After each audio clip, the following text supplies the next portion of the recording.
Si Ramil Cortez sa taga Masulibato, Camarines Sur. Halos dalawang dekada na akong devote ni Inang Piña Francia. Yung mga dasal ko ay idinadalagin ko kay Inang Piña Francia sa lahat ng biyaya. So kasi tayo minsan nakakalimutan natin Kumbaga may mga time kailangan naaalala lang natin sila dahil may problema tayo May mga times na kailangan din natin magpasalamat.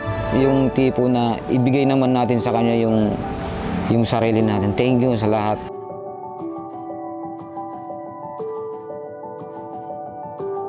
I'm Chucky Serojano, 37 years old. 24 years na po akong devotee ni Inang Peña Francia. Yung first time na makahawak ako, yun yung first time na umiyak ako. Tapos sabi ko, sumigaw lang ako ng Viva la Virgen. Tapos sabi ko, bakit ako naiiyak? Every sama ko kayo na, palagi na ako sir nagpipray na good health lang talaga sa family. And at the same time sir, talagang ilang taon wala naman talaga sa amin nagkakasakit. Parang sabi ko, talagang makatotohanan pala talaga ito.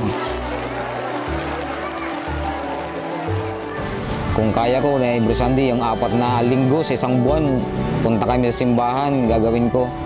Makapagpasalamat, hindi lang yung tipo na pupunta ka simbahan dahil hihingi ka naman ng dasal, hindi Kailangan kung baga, nagbigay ng blessing for the next Sunday. Give thanks naman na, nabigay. Thank you po, Inang Piña Francia sa lahat ng biyaya. Kasi mag-23 years na ako sumasama kay Mama Mary. May girlfriend ako, sir. Mag-12 years na kami. Pero hindi pa kami nagkaka-baby. Miracle din sa akin yun kasi sabi, every sama ko nun kay Mama Mary, pag nakakahawak ako sa kanya, talagang naiiyak ako. Yun lang pinapray ko. Sabi ko, Inang Peña Francia, bigyan mo ako ng pamilya sa kayo kakami. After 3 years, sir, nagka-baby kami, sir. Saka yung milagro ng buhay, di naman yan bigla ang binibigay ni Ina Kumbaga may oras na para sa'yo na mabibigay din niya na yung tamang panahon para sa'yo tamang panahon.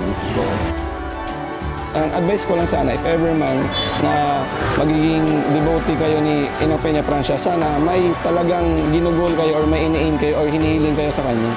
Nagagawin nyo to na bukal sa puso. Dasal at saka sipag lang at hindi tayo pababayaan sa taas.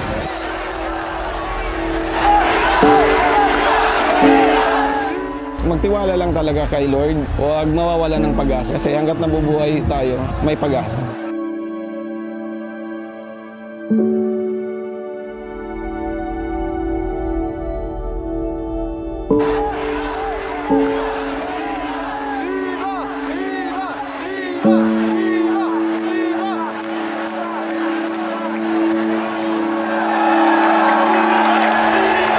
Viva!